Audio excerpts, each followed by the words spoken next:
UNPAVED, Sean Salisbury here. We're bringing authentic, real stuff to you. Hardcore opinion. Sean Salisbury, a great NFL analyst, a former NFL quarterback.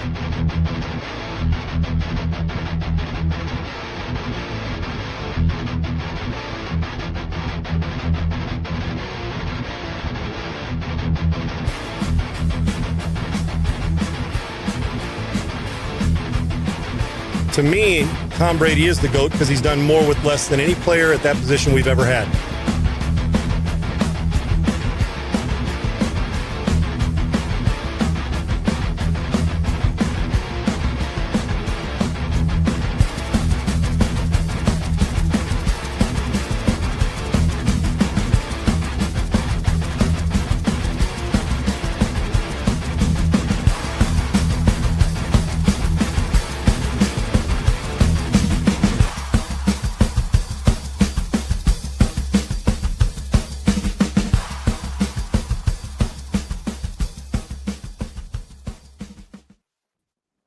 What's up, everybody? November 18th. It's a Tuesday, I believe. My days are all screwed up with all these sports we got to watch and my kids' sports, and I never know what. It better be a damn Tuesday. Yeah, I just Monday Night Football last night. I got to know it's a Tuesday. So we got a ton to talk about today. Please go like and subscribe to our YouTube channel at Unpaved Sean Salisbury. Follow him at Sean Unfiltered, me at Adam G. Sager, the show at Unpaved on Rumble. Sean, how we feeling on this Tuesday? I feel great, man. There's a ton to discuss. A lot of college football talk about, as far as who's going where. We may get some surprises in that. I was interested to see that UT's athletic director, Texas's athletic director, responded to Desmond Howard's video. We can discuss that about the Steve Sarkisian situation, if there is even a situation. And the Raiders suck still. And I can say that because I grew up a Raider fan. So it's kind of like anything. If you're a certain religion, you can make fun of your own religion, right, Segs? Yeah. If you're a certain race, you can make fun of your own race. If you're a certain, if you're a Raider fan, it gives me a chance to say, since I'm a lifelong Raider fan, it gets carte blanche to make fun of my Raiders, just like you can make fun of gay people if you want because you're gay, but that's okay. And we accept it. We welcome you in. And so we want to make sure you're allowed to do that. See, that's how it works. All right. Well, just like, today was a fun show. We'll be back tomorrow. But I can make fun of the Raiders, because as a lifelong Raider fan, I just assume it gives me carte blanche to actually rip them to shreds. Like I said yesterday, the commitment to mediocrity is alive and well, as opposed to the commitment to excellence. But they're bad. Geno Smith has regressed this year. He has taken a step back. It's not just him. I don't know. Chip Kelly, it's amazing how the fluctuation. At the beginning of the year, oh my gosh, this guy is the most, everybody should have signed him for $6 million as a coordinator. Now it's 10, 11, 12 weeks in, and now he's the most overrated coordinator at $6 million a year. NFL-wise in the league. And right now, you could have got a $600,000 coordinator to do what he's been doing there. So is it coaching, development, players, Chip, the personnel? It's amazing because he's had unbelievable success, and then he's had some success that, or lack thereof, that gets us questioning. So I do reserve the right as a Raider fan, just like you with the Bears, to be able to criticize any way I want. Yeah, I got a couple different directions I want to go with the Raiders in just a little bit, but before we get into the big top stories of the day in college football, let's wrap up real quick. Jamar Chase suspended one game, will lose over $500,000 when you take away his game check and his per game bonus. Real quick, right decision by the NFL. This is hell yes. We say, well, you should fine him. This is in essence a fine and a suspension. Right. Now, if they suspended him with pay, what good does it do? You suspended him, you give the guys fresh legs off. They're not going to the playoffs. This gives him to get paid to take a week vacation. Hell, which would be ridiculous. So you hit him with that roster per game bonus he gets, which is like 50 plus, almost 60 grand a game. I think Segs is what that is. Active roster bonus, I believe, is what it is. Yeah, it's like 58 and change. Right. And then he gets, pushing 440 something or whatever, almost 450. It's a $500,000 combined too with his per game, his game weekly game check. I'm going to. You want to talk about the most expensive slobber on the planet? Now I'm going to think about the common sense. Now, great player. Like I said, this isn't. I don't know about the human being. I know this, and I saw an interesting post. I think it was from Reggie Jackson yesterday, because I'm a big fan of Reginald Martinez Jackson, and I'm assuming it's him saying it. Hopefully, because he's put a lot of good posts up over the years. He talked about this, and I mentioned it slightly yesterday, Segs, before I even saw it. I said, these kind of things, I think I did say it to you. It follows you around, or maybe JB when we had him on. This does, for you, punching a guy in the face is one thing. You're like a hockey fight where you're chested up and two guys going at it or arguing with your coach. But spitting in somebody's face follows you around when you're in a coat and tie and street clothes when your career's over. This is a phenomenal talent. I'm sure I've never been around him. I'm sure a good guy. Because I'm not going to call a guy a heel in every part of his life because he made a stupid character flaw mistake.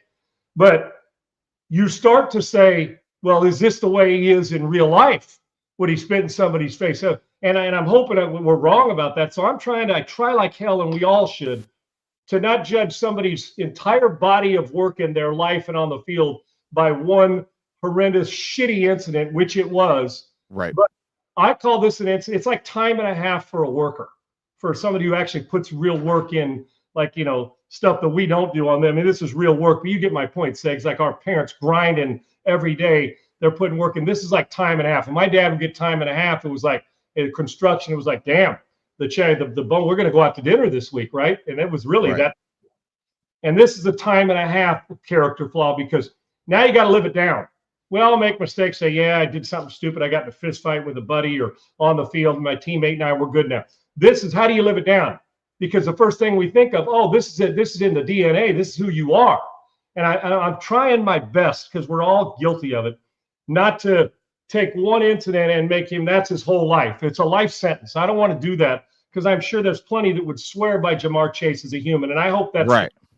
I'm judging this incident. And this incident was weak, cowardice, pussy. This is just bitch stuff, man. It just is. You just don't do it. So when people say that's expensive, should he have? Yeah, he should have missed a game, and he should have been taken all $500,000. Now, he makes a lot, but I'm going to tell you what, how you ever getting that back? You're not going back saying, you guys, I got fined $500,000 for spitting on somebody. You think in my next contract you can put an extra $500,000 in a bonus? Well, you lost $500,000.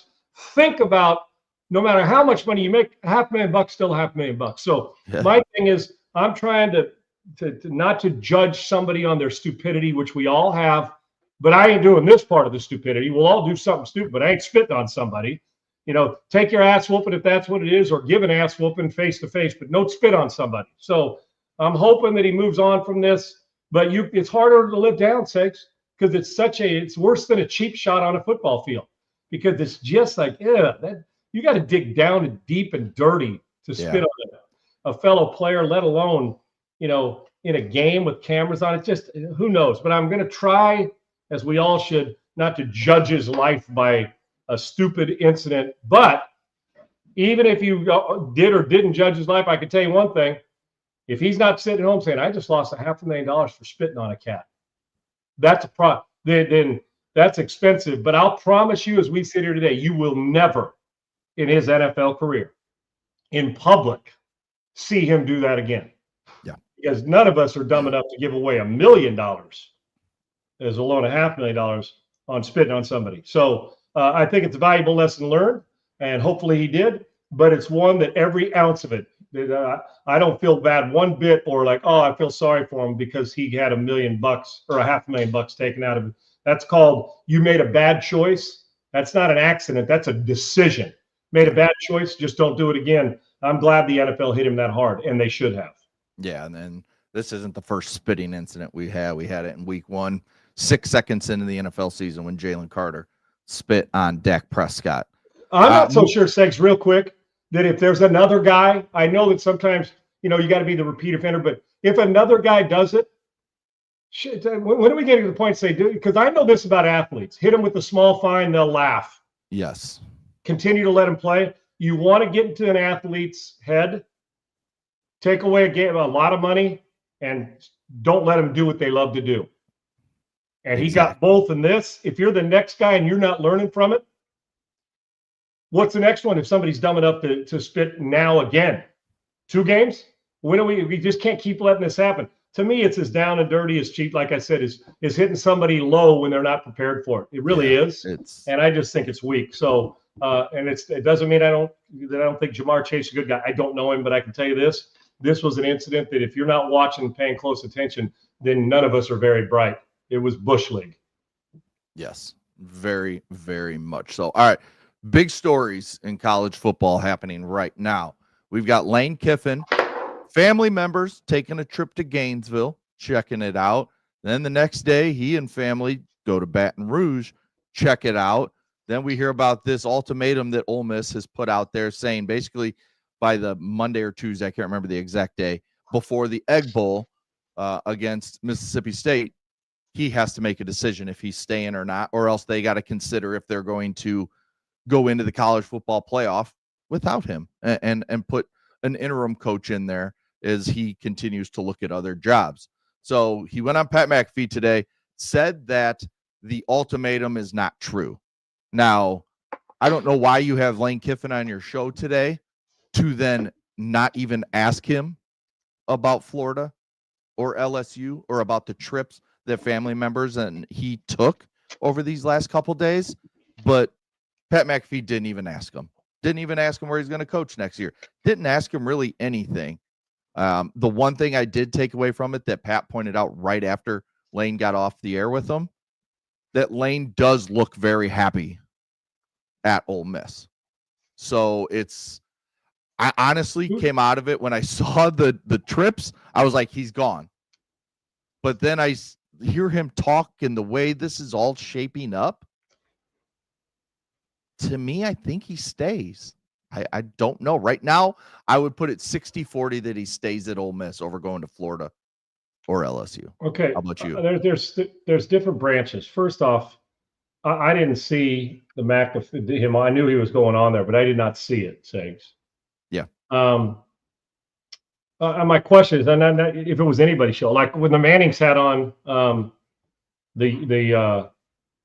wasn't it Bob Iger on Disney? Yes, that's Disney? What it was. I was trying to think of the name. Yes, the Disney. They didn't interview him and ask him about the YouTube thing, which has been taken care of.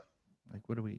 To me, not on the Mannings. Whoever decided that you shouldn't ask him that, because I know the Mannings are part of that you shouldn't ask him that. Right. To me, it's a credibility problem. Not on the Mannings, on the fact that he's on. That should have been the number one question. In my opinion, the number one story with him. This is no the number question. one story with Lane Kiffin. That cost people money, and people were frustrated. It was the number one question in the sports world on TV and sports across the country. Now with this, I don't know. You know my affinity for Lane. I used to go watch him play high school football. I love the guy. But let's talk business here. One is, I didn't see it, and I don't know why. But if I'm having him on, the number one thing I got to get through, why visit Florida? Why visit LSU? You look happy. You look like you want to do it. Why visit if you are happy? Yeah. And if you go in knowing you can't ask any of these questions, the truth of the matter is, as much as I love him, I'd put my arm around him and say, hey, man, I get it. But you can understand on my end what it's going to look like to me. Let's go after you've made a decision, or if you're staying, come on a week later. I would have asked that. It'd be like, I don't know. If you had, like if Aaron Rodgers was going to retire at the end with this injury situation, let's say at the end of this year, and I had him on and I didn't ask him. Right. It feels odd to me. And I'm not saying for Pat, anybody, because, Pat gets a lot of great guests. And I understand some people with their PR will say, listen, I'm coming on, but we cannot discuss this. For me, if you're putting limitations on what I can ask, then I didn't get the most out of the interview. Right. It'd be like asking, Joe Rogan. I mean, I don't compare the president to Lane Kiffin, but in his world, if you had the president on and didn't ask him about the borders when he was trying to run for president, or Kamala Harris when she was why the borders are open. You know what? That's their biggest question, or whatever their number one policy issue is. You wouldn't ask them that? Of course you would. So I don't know the restrictions and why. That's for them to decide, which is fine. Pat does a great job and gets a lot of great guests. On the other side of this, here's what I do know, and I told you guys this in our pre-show talk. One is that Lane Kiffin, if you're going to Baton Rouge and going to Gainesville, you're interested. You don't go to those places unless two things. One, you want bigger and more money with Ole Miss, or two, you're interested in another coaching job. Right. And on the other side of that, as much as I love Lane, if I'm the athletic director or the provost or the president of Ole Miss, I am, whether it's true or not about the ultimatum, I too am given an ultimatum at some point. I mean, there's recruits. You can't. This can't roll into January. You got to go get players. Right. And I would imagine somebody wants to make a decision. And as good as Lane is, and he is really good, and I think he is a phenomenal human and a great coach and has matured so much in life and in the coaching business. I get it. But if you're Ole Miss, you can, because then you're going to lose out on other candidates that you may be interested in if Lane Kiffin does leave. And I understand that every school that's available, Lane becomes a target for you wanting to have him come coach your school. I get it. Right. But I too, if it's not true, I would set a time privately with him saying, here's the cutoff, man. We have got to move forward if you're not coming back. I too, we've talked about it, Segs, off the air. Lane Kiffin looks like, and I've said it on the air, that this is not the Ole Miss job of 20 years ago. This is a different job. Ole Miss is becoming a powerhouse every year. A lot of it's because Lane, he gets recruits. He'll get transfer portal. He gets Jackson Dart from SC. He's going to get these guys. And a lot of it's a tribute to him and what Ole Miss is building. I love it. People are still going to say LSU and Florida are going to get better recruits. Mm-hmm. That's just what they're going to say, more access to them. So for me, if I'm Ole Miss, I do got to set it, even if it's not true. I would set a time where we got to come to a conclusion about the decision. What if Ole Miss, what if Florida and LSU decide to wait till January 5th? They want to go through the whole process and wait 30 more days. What do you do if you're Ole Miss and your guy's the top candidate? Do you all of a sudden do what seems to happen all the time? We'll extend you 3 more years and give you $15 million a year, whatever that is. I understand Lane's side. There's interest. Hey, you put yourself in a position to hold the cards, which is great. So I get all of it, Segs, but you're not going to these places unless there's only 2 reasons. You want to up your contract with Ole Miss, or you're interested in leaving. There's no in between here. Right. You're not taking, no offense to Baton Rouge, because I love it. You ain't taking vacations to Baton Rouge. I'm sorry, you're just not. New Orleans, yes. You're not going on a vacation. You're going there for a purpose, and I love it there. But you're not taking a family vacation to Baton Rouge. And Gainesville, you may go because you're closer. You know, you say, well, I'll go to the beach after. But you ain't going to Gainesville for a family vacation either. You're going there to look at a job. All of us would do the same thing. So, but if I'm the AD at Ole Miss, I can't give you red carpet ride and rub the genie and rub it so the genie comes out and grants you 3 wishes. If you're interested in going to places that are obviously and by most accounts going to get you more recruits and probably more money than you're going to get at Ole Miss. Yet, of the 3 schools, Ole Miss can beat any of them right now. Ole Miss is better than both of them. So, it depends. But I hope he stays. I said at the beginning, I'd love to see him stay and be that guy that says Ole Miss is going to be the next Clemson. I'd love that. But the temptation is going to be big, man. It's going to be big. But if you're Ole Miss, you just can't sit back and say, well, I'll just wait and be at your beck and call. And I'd love that for Lane, but you just can't do it. And that question needs to be asked him. If you're not interested, why are you going? Right. Of course he's interested, or he wouldn't go. Let's hear from Lane Kiffin on Pat McAfee. They got Bailey and Tripoli have a clip for us. Go ahead and play it for us, fellas. Distractions that come with having success. You just talked about the past 3 years being an absolute juggernaut down there in the SEC for Ole Miss. All the success you've had in the past, your name is a topic of discussion everywhere, seemingly, and will be for the rest of your life. It's a good thing. I don't think it's a bad thing, because it means that you're having success, which is why other people are certainly going to mention your name whenever jobs open up. But there's a rumor now circulating on the internet, and we appreciate you joining us here to maybe kind of clarify this. Was there like an ultimatum given to you in the middle of a season from Ole Miss? It feels like the way I'm reading it on the internet is that Ole Miss has told you, and you were doing yoga, I guess, this morning with the AD. Ole Miss has told you, like, we need an answer. Is that true? And how are you handling it all with the team with what's currently taking place? Yeah, that's absolutely not true. There's been no ultimatum, anything like that at all. And so I don't know where that came from, like a lot of stuff that comes out there. Like I said, man, we're having a blast. I love it here. I mean, our running back sitting right over here. Come on over. And it just couldn't be better. Like I said, you pray for things. Our fans prayed for this type of thing, and now we're in the middle of it. So enjoy it. You're 10-1. You're getting ready. You got a bye week. You get to watch half the country lose, and there's no way we can lose Saturday. And then you play the Egg Bowl. and go dominate that and keep that Egg Bowl trophy home where it's been for a long time. I don't know, Sean. When I watch it and I listen, first of all, the ultimatum thing, I believe 100% is real. I mean, I just think it's, it's Ole Miss doing what they have to do to make sure that, hey, we're not going to get left out in the cold here just because you say, oh, I'm going to LSU and we're trying to get ready for a playoff game, keep our recruits. And I just look because you mentioned, you can get better recruits. So LSU and Florida currently sit without a head coach. Ole Miss has Lane Kiffin, the hottest head coaching name out there. Right now for On3 team recruiting, LSU sits at 11, Florida sits at 13, Ole Miss sits at 19. So those two teams are still ahead of Ole Miss with no head coach, with decommits that I think LSU's had one and Florida has had, I want to say one. Doesn't that validate my point it's like about 17. recruiting? Yes. Validates my point about recruiting and why somebody would be interested in those jobs, aside from they're pretty good and good fan base, right? Just like Ole Miss. So it's something, the situation, I don't know. Something doesn't smell right when it comes to these trips. But when I just think about it, I think it's Lane working to get more money. Lane is a great salesman, and that's okay. Yes. Good. So is Kirby Smart. So Nick Saban was the best salesman on the planet. Yep. But he didn't have to use car sales. Neither does Lane. He could sell the Ferrari and still get 400,000 people to want to buy it, right? Or a Mercedes or whatever. And Lane's got it all. He knows how to recruit. He can appeal to the older generation and also a younger generation, a lot in between. He's got a unique ability to do that, to communicate. He obviously knows football. He's matured over some of the jobs where he was in. I'm sure he'd admit it. At Tennessee, it was an immature situation. At SC, he was forcing at times leadership. And now he's settled into doing it. It's just natural to him. And he's friggin' damn good at it. Hell, if I could redo it over again, I'd say, man, wouldn't this Lane Kiffin be great back at SC? It'd be great. Although, heck, Lincoln's got us in a good position right now, and this week's going to be a great test.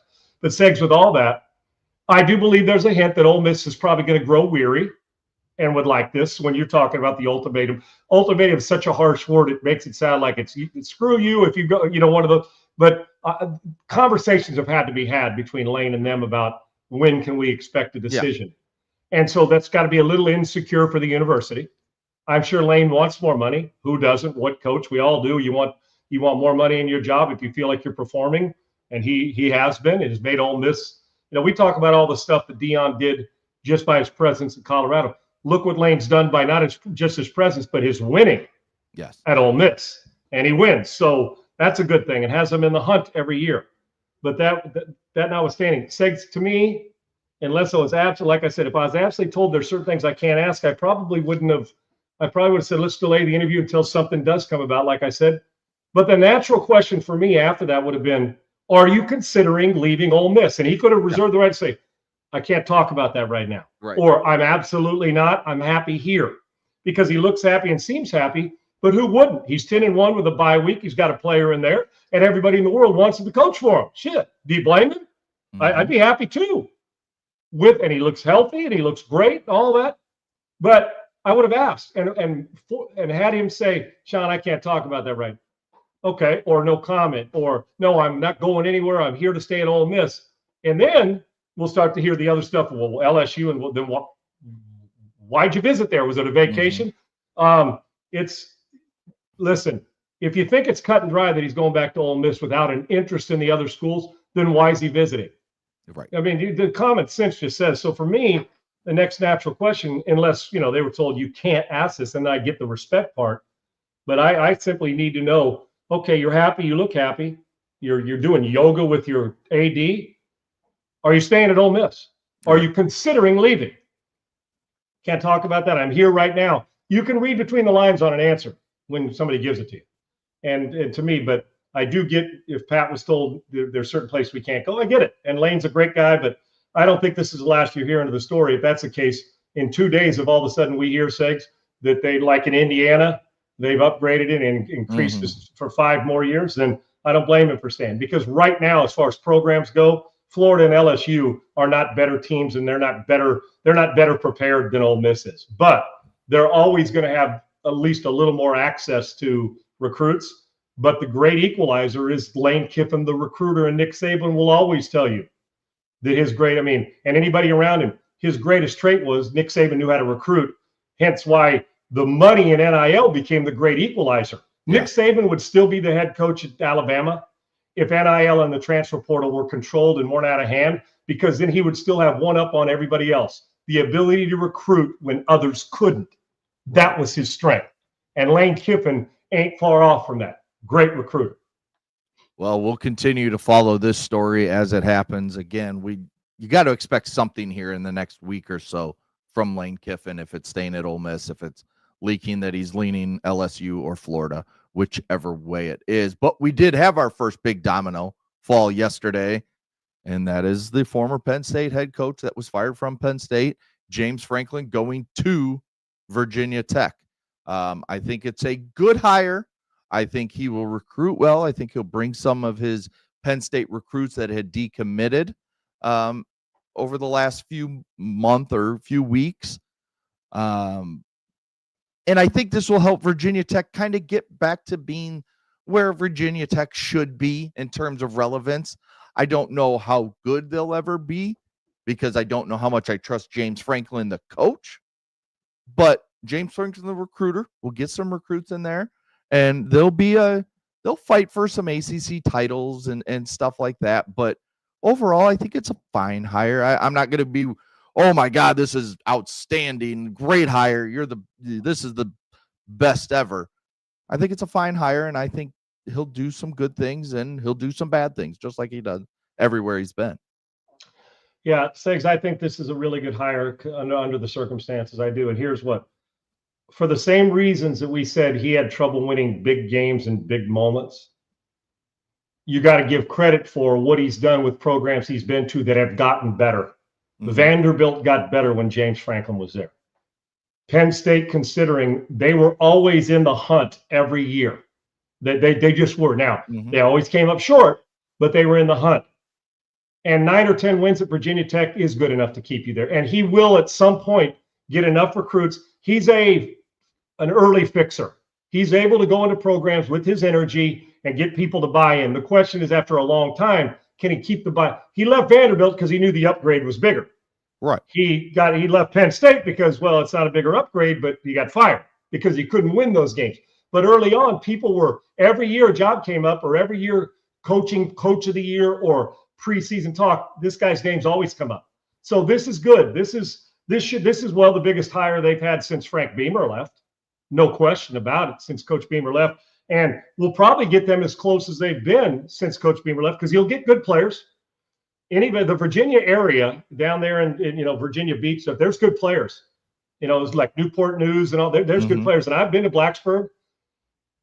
When they're going good, we talk about LSU's night atmosphere at Death Valley, great.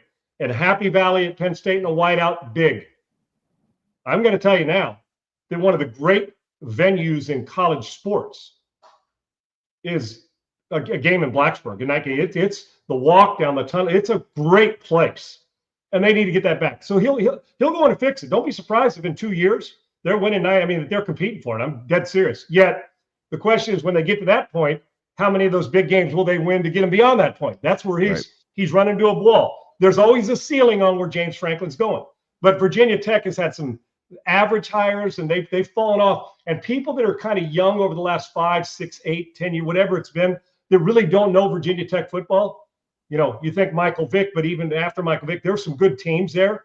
Yeah. They're better. This is an underachieving, sneaky good job. I'm just telling you, it is. And they can get some players. James Franklin can recruit out of state, which will help. And there'll be a different energy about Virginia Tech, which is James Franklin's special. So they'll get better. And I think it's a good hire. I think it was time for Penn State to move on, but Virginia Tech actually gets a guy who they never would have got had he won big games. That he would either gone from Penn State to LSU or would have stayed. This is not top tier, but when they're going good, they are in that next group of quarterbacks that may not be your elite guys, but they're always on the doorstep. And I think James Franklin will be good. He's a fixer. Fix it. The question is, can he bust through the ceiling? That's always seemed to be a problem with him in big games. We'll find out. I think this works for both, and I think it's an upgrade for Virginia Tech. Yeah, so first domino falls. Another one that we're kind of hearing some whispers on now, and some have linked him to LSU, and that's Kenny Dillingham at Arizona State. We've heard rumors that, I mean, he came out and said he's very happy at Arizona State, all this stuff. But now we hear rumors this morning of Sam Leavitt most likely never playing at Arizona State again. Could you see those two as a package deal? And maybe if Lane does stay at Ole Miss, he could make the jump to Dillingham and Sam Leavitt, go to LSU. Nussmeier transfers somewhere else because he doesn't seem like he's the guy there right now. I mean, he's played terrible this year. Though, did they? Isn't this Nussmeier's eligibility up? Oh, is he eligibility up? I think he's. Okay, I think I wasn't sure. I think that, and the truth is, after all this, I think Nussmeier's eligibility is up. But even if it's not, LSU is going to move on from Garrett Nussmeier one way or the other. Now I don't know. I think that he's used all his eligibility. I may be crazy. Maybe he has 1 year left of it, Segs. I don't know with all with what went on during COVID. I don't know. But they already benched him last week, and they're starting somebody else. Yeah, his run at LSU's done, one way or the other. And I think it'll be moving on to Sundays for him because I think that it's time. But I also know on the other end that Leavitt. So to answer your question, why would Sam Leavitt all of a sudden start talking about leaving if that coach that he loved was still there? Yeah. Okay. And maybe he wants to go to a program that throws it more, or I don't know. I mean, a bigger program, more NIL money. I don't know. But maybe he's heard the whispers. Maybe he and Kenny are a package deal. Listen, there's a bigger job for Dillingham out there if it continues. He's been great. And Arizona State's a good program. Mm-hmm. But if LSU or Florida offered Kenny Dillingham the job, Kenny Dillingham's not staying at Arizona State. And just because of the recruiting and the opportunity to win a national title. And that doesn't mean he still can't love ASU. We get this thing that when you leave, you hate. No, there's bigger jobs. And I don't think, here's the problem with schools like Arizona State that are, if you like places to go to college, Tempe, Arizona is a really good one. Okay. Yeah. And he's built a program, and it's a great facility. It's awesome stadium. I shredded my knee twice there, so it sucked for me at USC, but I still love everything about that area. I can tell you this. When Kenny got the job, like some of these jobs that are, when I say a step down, hell, this team was in a damn playoff last year, right, Segs? I mean, Arizona State was really good. Yeah. But they're not blue blood old school program, even though when I played against them, they had produced 8 and 9 NFL players every year. They were phenomenal. But this was going to be a bridge job if he had success. It just was. And I hate to say it now, maybe they'll up it. He says, I love Arizona State. But remember, and I think Dillingham's an Arizona State guy. I think he went to school there. So I think that's his alma mater, if I'm not mistaken, Segs. I'm pretty sure it is. So that may have some effect. But how do you turn down LSU or Southern Cal or Florida or Penn State or one of those if somebody else offers it to him? So hate to say it, at some point, that's the unfortunate part about it. He's built something pretty damn good, and he built it quickly coming in after what happened before him. And then to hit the ground running and do this, Kenny Dillingham's done a great job. There's a bigger job for him, and I wouldn't be shocked if he takes it if somebody offers it. And I wouldn't be shocked if he takes Sam with him, because if Sam loves him, of course he's going to leave and go be a starting quarterback at a bigger program for more money. Of course he is. Yeah, and a chance at a national title that they probably get at Arizona State. All right, before we jump into some NFL, Sean, we got a great new sponsor on our show, and it's Augusta Precious Metals. How about you tell me about them? Yeah, Segs, I can't thank them enough. This is like a game changer for us here to get Augusta Precious Metals as part of it. And Precious Metals, as you're going to find out every single day on here, that you got to pay attention and listen, because over into just the advertising sponsorship, which is huge for us, Segs, and I'm so grateful to have somebody of this quality on with us who, came after it, found that they mesh with what we're trying to do here, which makes me really happy, which means the standard, because Augusta Precious Metal standards, different level. And after all the time we spent with them and they spent with us, bam, here we go. And I'm just telling you, you got to pay attention, because if you're not, then you're not paying attention, and you may not like preserving your money. So thanks to Augusta Precious Metals for joining us and for being an important sponsor and important growth of this show and where it's going, because we are here to stay, and so are they. Listen, watching these guys that Segs and I talk about every week reminds me that in football and in life, the clock's ticking. It always is. And when late in the game, you don't want to freeze. Who hasn't? But when it comes to this, you don't want to freeze. You stay calm and try to make a smart move, right? Well, honestly, now that I've been looking at what's happening in the country, and if you haven't, you need to. We're about $38 trillion in debt. That's not hyperbole. Heading towards 40 trillion in 2026. The kind of pressure hits everyone, not just me, not just you. It hits the people making a lot of money and the people that aren't, especially folks trying to retire with confidence. And how many of you have been affected over the years because your dollar was punished or you wanted to retire and can't? It's time to be able to retire in confidence. That's why I've been talking, and now they're a partner with the team at Augusta Precious Metals. And for me, it's not just the partnership. It's me being involved in it, because why? Why wouldn't you want to preserve your money? They're the ones helping people understand how to keep part of their savings in something real, tangible gold. So it's not all tied up to what Washington does next. Now, isn't that a bummer to have to rely on somebody else for your money? They put together a short free guide called the $40 trillion Threat Report. The $40 trillion Threat Report. It just explains what's going on and what options you've got. And who doesn't want options? We tell our kids to have them. You want them. If you want to see it, there's a link in my description. You can see it right there. Or you can text Sean at 35052. That's 35052. And they'll send it right over to you. Take a look when you have a minute. It's AugustaPreciousMetals.com, I believe, but you see it down there. I'm so caught up in this link that I'm like, visit that link. It's worth understanding the game you're playing in. You would never go into a game ill-prepared or not studying the opponent. Why would you go into your retirement or your life not studying not only what's good for you, but the opponent? Again, check out the 40 million reasons, but $40 trillion threat report by texting my name, Sean, caps there, to 35052, and they'll send it right over. Just take a minute and look it over, and you'll understand why gold and precious metals, and then not just now, but it's going to continue to elevate in 2026 and 2027. Go jump all over it. There you go. One more time. Text Sean to 35052 and take a look when you have a minute, and they're going to send the link to the description right on over. Thanks again to Augusta Precious Metals, making a difference. And we're so grateful for their huge advertisement and sponsorship on this show. Yes. Welcome aboard the spaceship that we are on. There you go. Rocket ship 26, because it's headed where it needs to go. There you go. That's a better word than spaceship. Yep. Rocket ship. I mean, it's kind of a spaceship sometimes because you never know what the hell we're going to talk about. Right. But it's definitely a rocket ship. All right, let's jump over to the NFL. We talked about it a little bit early in the beginning of the show.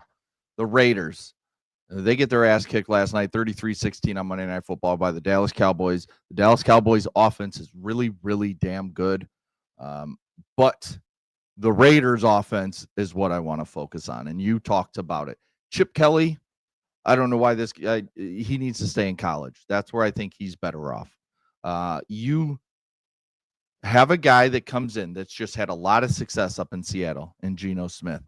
And I mean, he's really, really, really bad right now. I mean, he looks nothing like the guy we saw in Seattle that kind of resurrected his career. No doubt.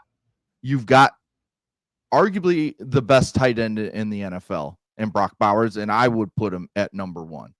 And then you have a young kid that you drafted very high, which I don't like. I would never take a running back that high, especially when you have as many holes on your team as the Las Vegas Raiders do. But then you only give them, 7 carries last night? I mean, it's a joke what Chip Kelly's done with this offense, and Pete Carroll needs to move on as soon as possible. They need to find themselves a young quarterback and kind of hitch their wagon to him for a little bit and see if they can find that guy. I don't know who that is. I don't know where they'll draft this year, but it will be top 10. And if there is a guy you like, or if it's just you say, hey, we're going to go, we think we can get a guy for a year, or you just run with Geno Smith again and you just say, we're going to be bad. That 2027 class in the NFL draft, the quarterback, and I know we say this a lot, but that quarterback class has a chance to be really, really good compared to this year, which is, well, we don't know what we're going to get. But the Raiders need to do something, and I don't think Chip Kelly's the answer.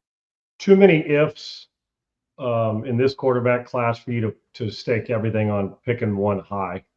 Now, unless, of course, you were able to work your way up and go get Fernando Mendoza, that'd be great. But I doubt they're going to be in that position. With that, as a lifelong Raider fan, I'm baffled because it doesn't matter who the coach has been and what they've changed. They'll tease you with a year of good football.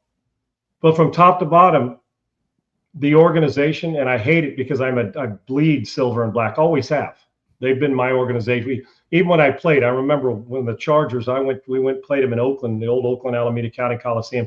First thing I did when I went there, before you walk on the field, and then during pregame warmup, I went over to the black hole where the fans are and just high-fived them, even as a visiting guy, because that's what I grew up watching with Stabler and Fred Hendricks and Cliff Branch and Fred Biletnikoff. Those were my guys. And they've been my favorite franchise forever.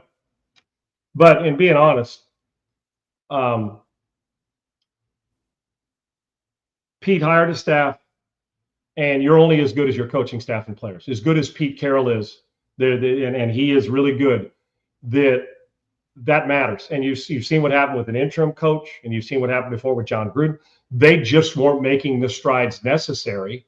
And then the front office and the GM, it doesn't mean they're not good guys and aren't good at their job, but when they're with the Raiders, it feels like there's so many reaches. It's like they're reaching for stuff, overdrafting guys at times, not making the deal at the right time. Maybe Brady's presence will help, but there's just things. And I would have hired Pete Carroll as well. And I get why they went after Chip Kelly. But Chip Kelly's success, he's always had more success as a play caller, sustained success as a college guy than a pro guy. He had some success as a pro guy with Philly, but then it waned a little bit, moved on. But I've never seen anybody in college able to stop him, whether it's an Oregon offensive coordinator at Ohio State. Even at UCLA, got to the point, hell, he didn't get fired from the job. He left the head coaching job at UCLA to go be the coordinator. So he's always had success, and he does know offensive football. But at $6 million a year, and then drafting Genty, and then you could have drafted a fifth rounder and given him the ball 7, 8, 9, 10, 11 times. If you're not going to, especially when the quarterback has regressed like he's a backup again. And Geno had much respect for and wasn't Geno with Canales? Didn't Canales leave Seattle when he had Geno and then went and got Baker Mayfield, and then it was with him in Tampa for a couple of years, or with Brady? I want to say you're right, but I'm checking. Brady, and now he's the head coach, and look at Bryce Young. There is something to this. I believe Canales has helped. Yes, was the passing game coordinator 2020 and 2021. There you go. Seattle Seahawks. And was with them before as quarterback coach and so on. Okay, so I don't know. Is that part of the crutch Geno's had, that he just felt comfortable in that system? Well, I can tell you that's when Geno played his best football. And Bryce Young's playing his best football. And Tom Brady played good football. I don't know if Canales was there as an assistant at the time, but I also believe that he had Baker Mayfield. Did he have Baker Mayfield for a year? And Baker's been there, 3 years now? 6. Regardless, bottom line is Canales has been some places the quarterback play's gotten better. He's rejuvenated some careers where he's been. But Geno, for whatever reason, the mix of Geno, Genty, and Chip Kelly feel like water and oil. It's weird. I'm just talking about on the play calling. Genty's a player, dude. I'm just telling you. So if your quarterback's struggling, what would you do, Segs? You lean on the run game. The guy's not touching the ball enough to make the impact. It'll make Geno's job better. And don't kid yourself, guys that run the offense that Chip Kelly's run, they want to run the football. Leach wants to run it when he was alive. They do want to run it. Lane Kiffin wants to run it. Sarkisian wants to run it. These guys, anybody that Kenny Dillingham, they all want to run it. They're going to throw it, but they do want to run it. I assure you. Yeah. But why Chip Kelly refuses to run it? The Raiders aren't good enough to play finesse football, and it'll make your quarterback better if you lean on it. I'd love to have them come out and when they say, hey, the ball ain't heavy, Genty touched it 35 times. Right. Geno threw it 24, and we're in it. And I know they get behind and they play behind, but part of that is maybe too many 3-and-outs, and statistically you're just awful. If they decide they want to get into a throwing game on a regular basis, they're not going to win many games, and it's shown that they're not very good. So it's a mix of a lot of things. But Chip Kelly right now is overpaid, and right now that offense must wear an eye patch or two when the Raiders are playing offensive football. They're awful, a bad watch. Would you, as a Raiders fan, going into this offseason, would you trade Max Crosby, get the haul of draft picks, maybe a young player that you can stick in somewhere if it's a playmaker, or a young edge maybe to replace Max that you say, okay, we think this kid has some upside. He can help us in the future. But you get the treasure trove of draft picks, which you need because you have so many holes on this team. Would Max Crosby be traded if you were the Raiders? Yeah, I want Max Crosby on my team. And as a Raider fan, I hate to get rid of him. But as a coach in the organization, you need a couple first rounders to add to what you're already going to get. Yeah. To me, there's only two. Max would be untouchable, but right now he's the one that's going to garner the most stuff in return. And right now, Max Crosby could get 20 sacks. The Raiders aren't winning. The Raiders are not going to make the playoffs. They're just not good enough. Now, two good tight ends. The only untouchables on that roster is one, Genty's the second one because of where you drafted him, and I think he's got a really bright future. So I got to invest in that now, Sigs. I just do. Yeah. And you if you get rid of him, you have to go with right. it. He's on a rookie deal. Brock Bowers is not maybe the best. He is the best tight end in football, and quite frankly, it's an easy decision for me. So he's untouchable because you want to build around him. Other than that, and Max would be untouchable, but the fact that Max Crosby, judging from what some of these other guys are getting, can go out and get me 2 first-round picks, more than likely. Yeah. Yes, this offseason, which then would give you what, 3 first-round picks coming up. The Raiders are 5 players away from being 5 players away. Right. So if that's the case, and I'm sure Max would love, he fits he looks like the Raiders that played in the 70s and 80s. Max belongs on those teams. Old soul with great football skill set. But if you're Max and you start to say, I'm watching this clock, I'm going to ride this out, but if they trade me, what can I? You're saying they can please trade me to a contender where I can go put a ring on my finger. Because Max Crosby's a great player. But yes, if it's going to garner more people, which it would, yeah, you probably have to. He's been talked about every offseason for the last 2 years by a lot of people. I hate to do it, but in order to get what I want, I got to have players. Right now, the quarterback 3 years from now is not on the roster, and their running back and tight end are. And unfortunately, in order to get what I want, I'd probably have to part from Max Crosby, and that's a bummer because he's one of my 5 favorite players in the league. Yeah, it would be tough to get rid of him, but I think it would be better off for the Raiders. Yep, there's no doubt. Long run. And he's going to be 29 at the start of next season. So, I mean, he's starting to get this up there is the prime of his career, Stiggs. Yeah, yep. This is the time to trade him right now. I mean, or at the deadline if you would have got what you were looking for. But also, we saw CeeDee Lamb, George Pickens both have to sit out the first drive. On Sunday, we saw Abdul Carter have to sit out the first drive. He missed a walkthrough practice. Lamb and Pickens, who knows what they did. There's starting to be a trend now of guys missing practices, sitting out. My question to you, though, is does sitting out the first drive of a game do anything to these guys when you're trying to, punish them for something they did? This is an optics embarrassment. First of all, are you questioning if Pickens and CeeDee Lamb are the starters? No. Oh, whoa. Thanks, man. I'll tell you, man, you really hit me hard there. They obviously did something team rule-wise. I don't know what it is. Have they announced the Cowboys? Have they announced it yet? I know, like I said, I know what Abdul Carter said. I haven't seen it. So maybe it's out there. I have not seen what they did. They said they were going to handle it. You have to talk to Brian Schottenheimer. And I know before the game, they said they're going to handle it, with Brian Schottenheimer. You could ask him after. I don't know what I didn't see this morning, how he addressed it, because in truth, I didn't care. You want to know why, Segs? A series? Really? Right. A series? So my guess is they broke a team rule. Yeah. That's my guess. Whether it's showing up late, whether it's, whatever it is, my guess is they broke a team rule. If that's the message you're sending, there's a reason why the Cowboys ain't won anything since the mid-90s, if that's your message. Now, listen, I've told this story before, and I don't know if it's a different coaching staff, different assistants, different front office, all that. But the Cowboys have been notorious because a good buddy of mine played there, and it's not back when they were winning Super Bowls. It's post that time. That there was a good player on that team who would fall asleep in his car and truck and would miss meetings all the time. They take care of it, and you never knew because it was never announced. Mm-hmm. So what difference? What are you telling everybody else? Now, I know all players don't get treated the same, but when it comes to breaking the rules, they have to.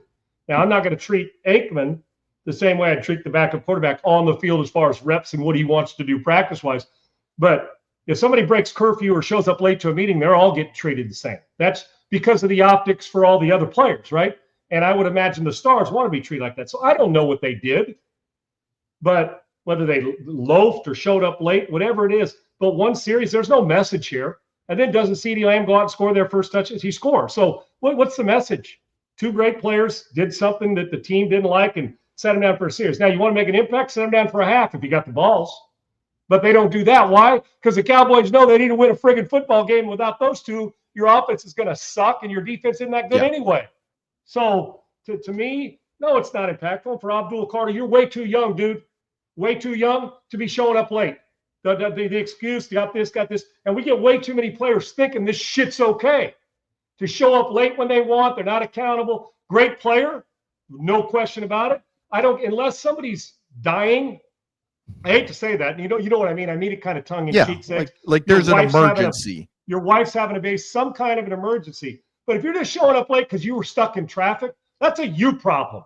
And it's amazing how many young players, because they're stars and because they're great players, whether it's him or anybody else, get a free ride on this. Oh, yeah, you missed the opening series. Great. 3 and out, I'll be back in. There's no message there. There's no message there. So how are you teaching discipline? But I see it in the 7th grade. You see it in high school. Guys just think I could show up when I want because I'm a star. I make money. I get paid. I don't know what Abdul Carter's thought process is, but from my optics, listen, a 12-year veteran probably wouldn't show up late. But you know what? I'd assume that Anthony Munoz probably could have showed up late once, apologized. But guess what? He wouldn't. That's the difference. Right. And I don't want to hear that it was snowing out. I don't want to hear that it was, I don't care. If it's snowing, then you better leave an hour early. Well, I can't because I have my breakfast. Screw your breakfast. My point is that these young players think that this is okay. And, well, have a look at the organizations. You go ahead. The Giants and the Cowboys. Go ahead and you take a look at those organizations. And you tell me whether it's letting Saquon Barkley go, whether it's getting rid of this guy, trading that guy, free spirit, letting guys fall asleep, show up late, and give them a series. You tell me when the last time that we thought, Eli Manning, when they've been a real threat to really move your needle. I understand they went to the playoffs, the Giants, but I'm talking about the dysfunction of both organizations and owner. Doesn't it exist? Yeah. Doesn't it exist? So does it shock you? And I love Brian Schottenheimer. Marty was one of my favorite people ever. And I think hopefully the Giants are heading in the right direction. But what message are you sending? What message are you sending? So to me, it's just so disrespectful. And I know emergencies come up. But if it's not an emergency, why are both of these teams having guys have to sit out? Why? Because the Raiders should probably suspend 12 guys. Maybe they'll win a game. But in this case, I just, whatever the rule is, it might be minor. But you know what? It's still, if you set them out for a series, they did something to disrupt your cart or what you're doing in Dallas. But, so you're just, that's like giving CeeDee Lamb a $5 fine. Right. Really? Thanks, Coach. I just did another 5 minutes to get loose. It's ridiculous. Yeah. Jerry Jones was on 105.3 The Fan there in Dallas and said they did not start because of an in-house issue that had to do with meeting type discipline, and that they had a late problem there. So meeting type discipline, which means meetings late, they were out past like a curfew, which I did see, and Triple E pointed out in our little chat that talked that they were out late. I mean, I don't know what it is. They were either out late and missed a meeting or fell asleep in a meeting. There's only the two reasons. You either missed a meeting, late to a meeting, a third one, or you fell asleep in it. I don't care what it was. You'll look like a dumbass by just benching them for one series. The suspension of one series in both cases is more embarrassing than the players getting one series off. But it shouldn't surprise you. You really want to make an impact? Sit them out of game. I told you guys, Denny Green was great. He just said, you find yourself. Dude, Denny Green cut a guy that missed curfew before a game the night before. Cut him. So I'm just telling you, but it's become, oh, Sean, it's not that big a deal. Well, when is it a big deal then? Because I'm going to tell you what destroys organizations and why they don't win. It's not the big things. The big things everybody wants to handle. It's the small things. Forgetting to build a little foundation. Oh, man, I forgot to seal that. Well, it's chipping away now. Or, oh, you know what? We forgot to seal that. You start doing that, watch your house start to fall off the foundation. Yeah. The foundation's the little things, not the big things. And you keep letting this happen. Guess who's not going to sniff a playoff or Super Bowl this year? And it doesn't mean those guys are bad guys. If they're late, whatever decision they made, that's fine. As Denny said also, I don't hold a grudge. You find yourself. But we gave you one series off. Ooh, man, I'm humiliated. Yeah, you could see how humiliated they went out and kicked ass anyway. So I just, for me, you'll know how good an organization is by how they handle stuff like this. Yep. And right now, neither one of these organizations is worth the powder it takes to blow them to hell and back. Okay. Period. That's a great way to end it. All right. Before we get out of here, if you love college basketball, tonight's always one of your favorite nights of the year. It's the Champions Classic, where we always see Michigan State, Kentucky, Kansas, and Duke play each other in some sort of way. Tonight, we get Michigan State versus Kentucky. So these will be both of our bets of the day. Michigan State, Kentucky is the first game. Kentucky -5.5, 153.5 is the over/under. Which way you lean this way? You go with Izzo? Do you go with Kentucky and all the talent they have? Which way do you lean here? Where's Michigan State ranked today, Segs? Where are they at right now? It was 22nd. And what, Kentucky favored by a few? What do they got? Kentucky? What's the line? 5.5. Give me Michigan State. Physical, keep it inside the number. They're athletic, meaning Kentucky's extremely athletic. But I'm going to go. Give me Michigan State. This is Izzo special type game. They'll bang. Keep it low. I like Michigan State in the game. So we're just doing point spread, so I don't care about the straight up. Give me Michigan State. Yeah, so the AP poll has Kentucky at 12, Michigan State at 17. So, I knew where Kentucky was, but I think that it's a good number, but I think Michigan State will bang enough to keep it close. Give me Michigan State. These are the type of games. These are Tom Izzo specials. I'll take Michigan State. Yeah, I'm going the other way. I think Kentucky has some really good talent, but they do have the I think this is going to be a fun game. Give me Kentucky is kind of stretching it out late to kind of get the win. A couple knockdown shots at the end, maybe free throws you try to find. They stay up by the number. Fair. Yes. And then you have Kansas, who is ranked 24th at the moment. Low for them at this time of year, Segs, normally. Yes. Normally. They will face off against number 5, Duke. Duke is a 10.5-point favorite. Now, we were hoping to be able to see the freshman phenoms Cam Boozer for Duke and Darren Peterson for Kansas. Darren Peterson is out for the game tonight, so he will not play for Kansas, which is why I think the numbers double digits right now. He's talented, Segs. Yeah. Oh, he's one of the best we've seen in a while. Yep. This Peterson kid, and then Boozer, he's a double waiting to happen. Yeah. And he doesn't play the same way as Dad did.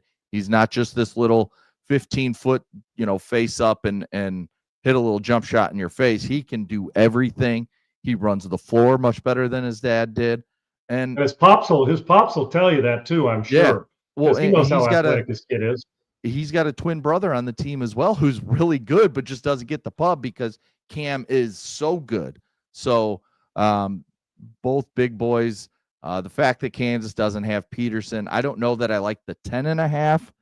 So I'd probably lean Kansas if I'm taking the points, but I do think Duke comes out with a victory here. So I'd take Kansas plus 10.5. Yeah, I would probably take Kansas too, but Segs, I would definitely take Kansas post-January. You know what I'm saying? Yes. When all their I would.